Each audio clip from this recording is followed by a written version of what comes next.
We're effectively run in this country via the Democrats, via our corporate oligarchs, by a bunch of childless cat ladies who are miserable at their own lives and the choices that they've made, and so they want to make the rest of the country miserable too. And it's just a basic fact. You look at Kamala Harris, Pete Buttigieg, AOC, the entire future of the Democrats is controlled by people without children.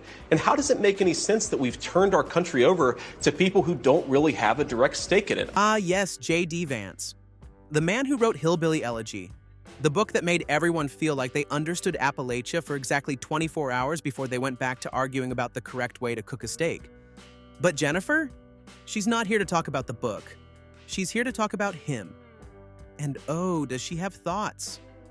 From Jennifer Aniston, who posted on Instagram overnight, and this caught a lot of people's attention this morning. She wrote, "All I can say is, Mr. Vance, I pray that your daughter is fortunate enough to bear children of her own one day," Aniston wrote. "I hope she will not need to turn to IVF as a second option because you are trying to take that away from her too." Well, damn, JD, you just got roasted by Jennifer Aniston. That's like getting drop-kicked by a yoga instructor in a cashmere sweater. Stylish, graceful, and it still hurts. Look, it's 2025. The term cat lady is no longer an insult. It's practically a lifestyle brand. There's merch. There are Instagram filters. There are Netflix documentaries. Meanwhile, JD Vance is out here acting like we're still in 1952, and being child-free is some kind of moral failing.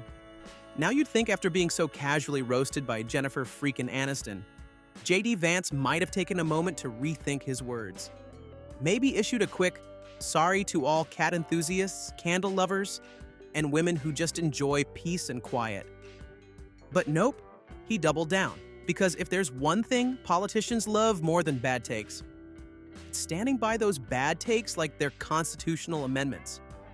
First of all, that's disgusting because my daughter is 2 years old. And second of all, if she had fertility problems, as I said in that speech, I would try everything I could to try to help her because I believe families and babies are a good thing. JD Vance didn't just double down. He slammed his foot on the gas, crashed through the guardrails of common sense, and then got out of the car like he meant to do that. His response was so bold, so proudly tone-deaf, it felt less like a defense and more like a stage performance. You almost have to admire the confidence. It's the kind you can only get when no one in your group chat tells you the truth. Though there is one person in the group chat who did the opposite of telling him the truth. But before that, make sure to subscribe and hit that notification bell if you enjoy our content. Thank you, and back to the video. Senator JD Vance is your running mate. He's had a lot of controversy lately, and I want to read you a few things that he has said in the past. He said the Democrats running the country are a bunch of childless cat ladies who are miserable at their own lives and the choices they've made, and so they want to make the rest of the country miserable too. He's not talking here about how great it is to be a parent. He's attacking what he says are the choices people are making to not have children. Did you know that he had these views about people who do not have children before you picked him to be your running mate, and do you agree with him? No, I know this. He is very family-oriented, and he thinks family is a great thing. That doesn't mean he thinks that if you don't have a family, it's not. I know people with families. I know people with great families. I know people with very troubled families. And I also know people with no families. They didn't meet the right person. Things happen. So, JD Vance makes a mess, and who shows up to the scene with a golf club and a Diet Coke? That's right, Donald J. Trump. And when reporters asked him to weigh in on the whole cat lady fiasco, he did what he does best. He opened his mouth and somehow said everything and nothing at the same time. While he appeared to back up Vance's sentiment, the statement itself left a lot of people scratching their heads, wondering what exactly he was trying to say. Supportive? Sure. Coherent? Debatable. Trump's defense seemed less about calming the backlash and more like tossing a word salad into a political fire. And by the end, people weren't sure if he was defending JD Vance or pitching a new reality show called Real Patriots of Ohio. But he's not just talking about families here. He also says that people that don't have children should get less votes than those that do. I'm just speaking for myself. Is that your campaign I think position? I'm speaking for him, too. He strongly believes in family, but I know people with great families. I know people with not great families that don't have a family, and the people without the family are far better. They're superior in many cases, okay? He's not saying they're not.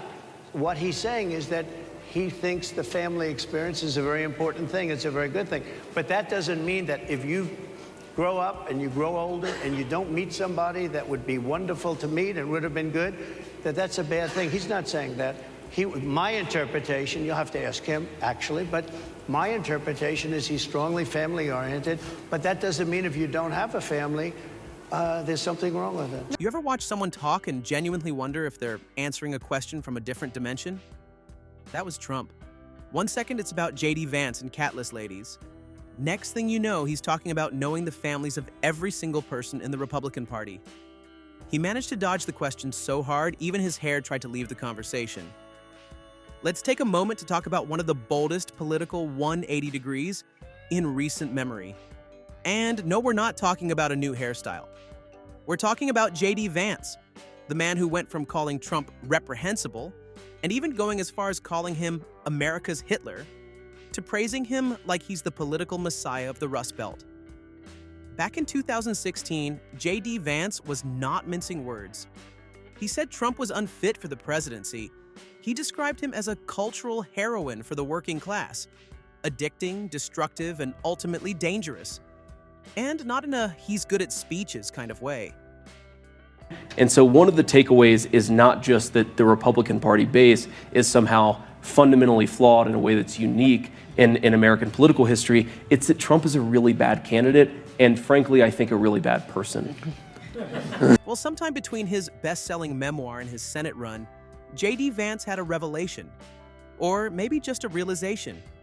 You don't win grand old party primaries by roasting Trump. You win them by joining the fan club. And so the transformation began. If you become vice president, why should Americans trust that you will give Donald Trump the advice he needs to hear and not just the advice he wants to hear? You have 2 minutes. Well, first of all, Margaret, because I've always been open. And sometimes, of course, I've disagreed with the president, but I've also been extremely open about the fact that I was wrong about Donald Trump. I was wrong, first of all, because I believed some of the media stories that turned out to be dishonest fabrications of his record. So after years of calling Trump everything short of a national emergency, JD Vance came out and said, I was wrong. Just like that, a full reversal. No long explanation, no soul-searching monologue, just a clean pivot, like it was a bad take in a group chat. He claimed Trump proved him wrong by delivering for the American people, that despite his doubts, Trump followed through on his promise. Which sure is convenient to say once Trump's endorsement becomes your golden ticket to a Senate seat. But let's be real. This wasn't some quiet change of heart. It was a full-blown political recalibration. The kind that you make when you realize criticizing Trump is a fast track to political irrelevance in today's Republican Party. So Vance not only said he was wrong, he reinvented himself as if the old version never existed.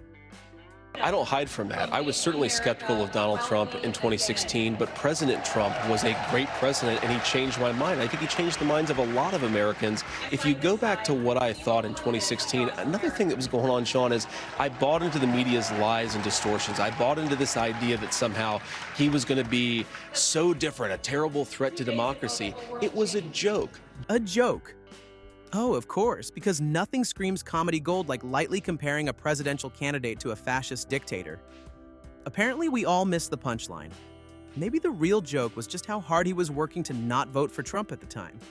Or maybe it was the one-man performance art piece titled, Oops, I Want a Senate Seat Now. Honestly, if that was a joke, it was the longest setup in history.